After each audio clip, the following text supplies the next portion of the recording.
Everybody, Professor Snart checking in here. Okay, so I just got back from Portland, which was fun. I was very busy with this conference that I was at, so I honestly didn't see much of the town itself, but having been binge-watched Portlandia on many occasions, I feel like I've basically been there. I'm totally kidding. Of course, due dates. Okay. So we're at about the midterm mark in our in the 16-week term. So in our course, but across that, the college generally. So we've just finished up our sonnets unit, which is, again, kind of takes us a bit of a traditional turn away from where we started with our initial unit in the poetry section of our Intro to Lit course here.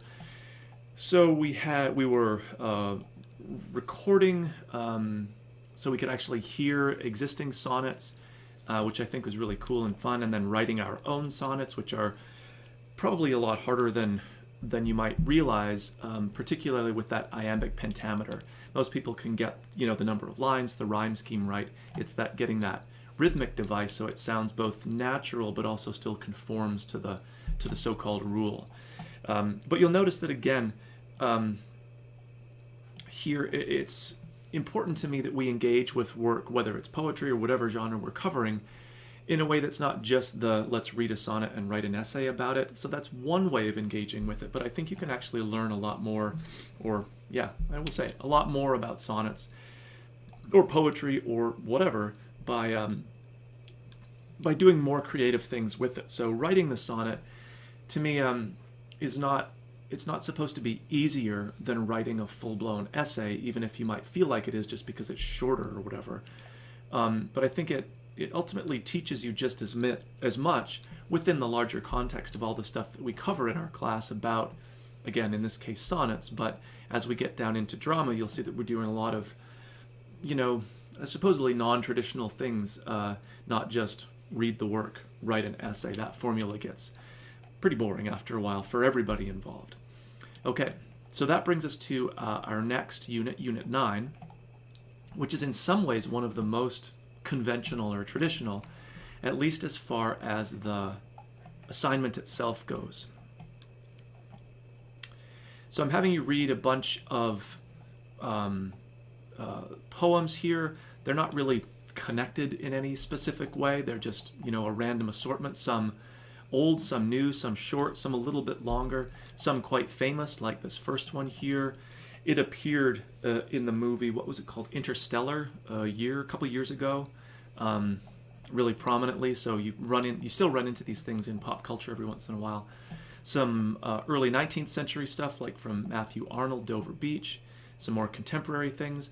Elizabeth Bishop's poem here, Sestina, is written in the form called the Sestina, which has all of these complicated rules for what words end each of the lines, and then you shift up that order. And so this is a good example where you can see, or maybe you can think about, even if you don't know all the rules, which you can Google easily enough. But when you read this poem, notice how the line ending, or the words that end the lines, are repeated. They're just sort of shuffled throughout the whole poem. And so it's a cool form, an interesting form to work in. But think here about how the choice of the form isn't just gimmicky or just to do the form for its own sake, but that idea of repetition might actually feed into the theme of what's going on in the poem.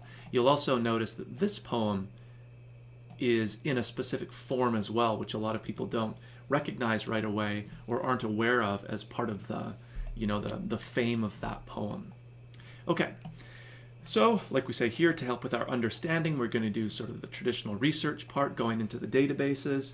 We're not reading like long academic articles, just really brief overviews to give us a sense of, again, you'll be told about some of the formal elements, but also some of the thematic things that are going on. So it gives us a good working vocabulary for talking about and thinking about these various poems. Couple of quizzes, boring, but whatever. All right, so a traditional kind of comparative analysis. In this case, you are going to be asked to compare one of these poems, right, to a piece of music that you're familiar with and that you really should like. So it kind of opens up doorways in different directions. First of all, it gives you a nice doorway into the poems, connecting them to something that's a little more contemporary, a little more part of your actual world. But I think it works the other way too, in that oftentimes in the best case scenarios, by thinking about these as poems, and then thinking about your song selection as a kind of poem, you can gain, I think, a greater appreciation for maybe the artistic beauty or the creative sort of accomplishment of the song itself. So we have the pop culture world kind of entering into the academic world, but also the other way around, right? So we begin to be a little more analytical or aware of some of just that pop culture stuff that's around us all the time. So it's important then, as you think about your comparative analysis here, to make sure that you're not just taking the broadest theme possible, whether it's like love, for example, and then finding a song about love and hooray, you've done a comparison. So that's a huge overarching topic, and so many things could fit in there, from poetry to, contemporary music. There's just so much that fits in there.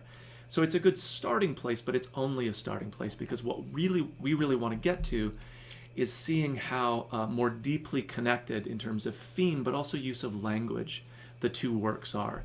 So when you do your analysis, you're working with the song as a piece of text, so you probably want to find the lyrics so you actually get them right. And you can certainly work with, if there's an official video you can find on YouTube, you can certainly work with the visual dynamic as well, but we really want to find those kind of deeper connections than just, oh, they're both about love, and then you're kind of like, okay, that's not really surprising, and where do we go from there? So that's the fairly conventional assignment piece. The unconventional part of this, because there always has to be one, that's my rule, is that we're going to do, instead of just a written essay, we're doing a video essay. There's a number of reasons for this, and they're mostly just explained here, but I'll kind of walk us quickly through. So first of all, I don't want you to go through the hassle of writing the whole essay and then just reading it to us. That defeats the whole purpose. What I'd like you to do is you're going to have to make a basic outline, because you probably won't be able to just, off the top of your head, talk about anything beyond those just generic, like both are about love or lost love or whatever that thematic connection is. You kind of want to make a note of some important quotes, and then of course you can have the texts in front of you or the video if you want to include that or whatever. So you make some notes for yourself, a basic outline, but don't write the whole essay and then read it to us. That's what we're trying to get away from.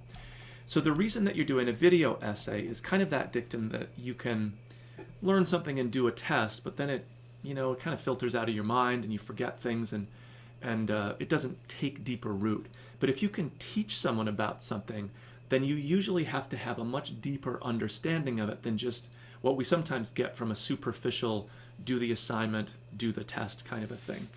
So in many ways, your video essay is you talking to us in a kind of organized way, but not just reading to us. So you're teaching us about how the poem you choose and the song that you choose are connected, again, beyond just a surface level, broad thematic thing.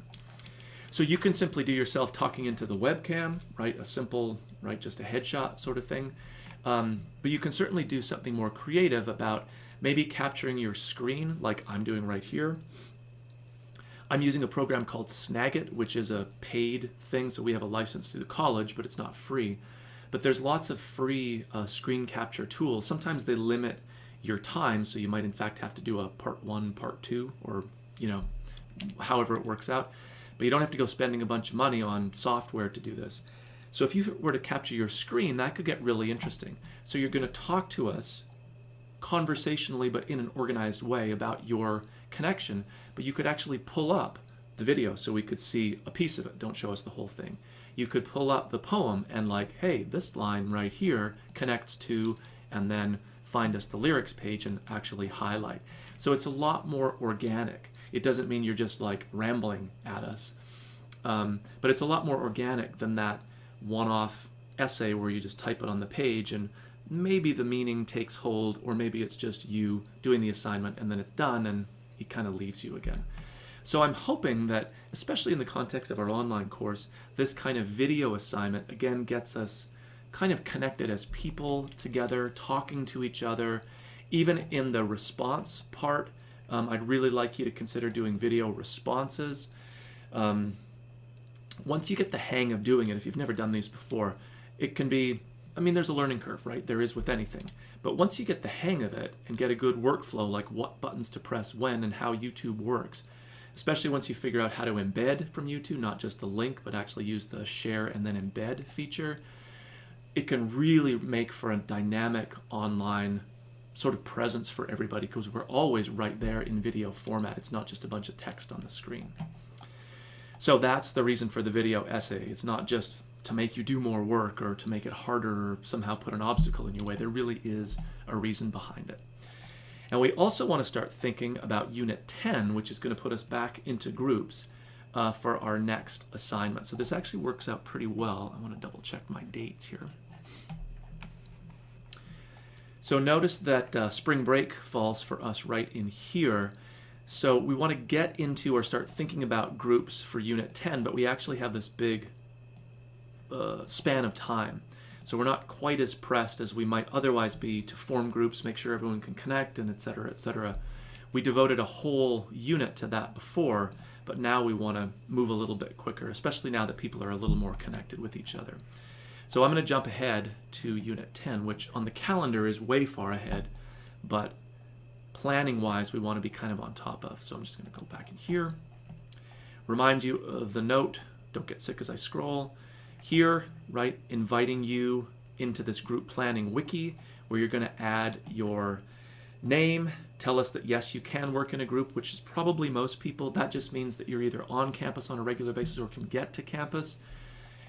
Were I to do this in a non-honors class, there might be some no's, especially like during summer when people are, I've had people not even in the country, let alone local or in the state. So clearly not, right, going to work in a group for this kind of a thing, because we have to meet physically. In earlier group work, we did the collaborative thing through Google Slides or the website, where you really never had to be physically present together, but for this one we do. So everyone's going to go in, suggest your preferred contact method. What else? Oh, and as people start posting in here, we'll start forming the groups so that when we get to Unit 10, let's see. I'll actually have the groups mapped out here right at the start. And in fact, I encourage you to pop into Unit 10. You can kind of skip the readings for now, but you can look at the assignment and you'll get the idea. We're doing some acting. My absolute favorite way of engaging with literary works, especially plays, because they were meant to be performed and brought to life. I'm totally guilty of assigning plays just to read, but it's so lame when we just read plays on the page. They were never designed to be used that way. So this is a really fun opportunity to bring a piece of the play that we're reading for this unit to life by actually acting it out with your group mates. But like we've discovered before with groups, and this goes really for face-to-face, and it's not just an online thing, we really want to, like back in Unit 9, make sure we do the group planning just so that people they know who their group members are, they've agreed on a method of communication, so they can hit the ground running when it comes to actually doing the work, right, for the assignment, which I hope will be really fun for people. And will produce lots of really great work that we can look at. But it all begins with getting in there early back in Unit 9, so we can start the planning for putting groups together, making sure people can get in contact with each other. Take a quick look here. All right, so people are already jumping in there. Cool, right? Great. Let's see. Anything else? Oh, if you can't work in a group, so I'm seeing a couple people who are going to be, I guess, maybe traveling or whatever. We will, there's an individual assignment that I'll provide. It still works with the same materials and stuff like that, but I won't go and plunk you into a group if you're not even here on campus or can't get to campus.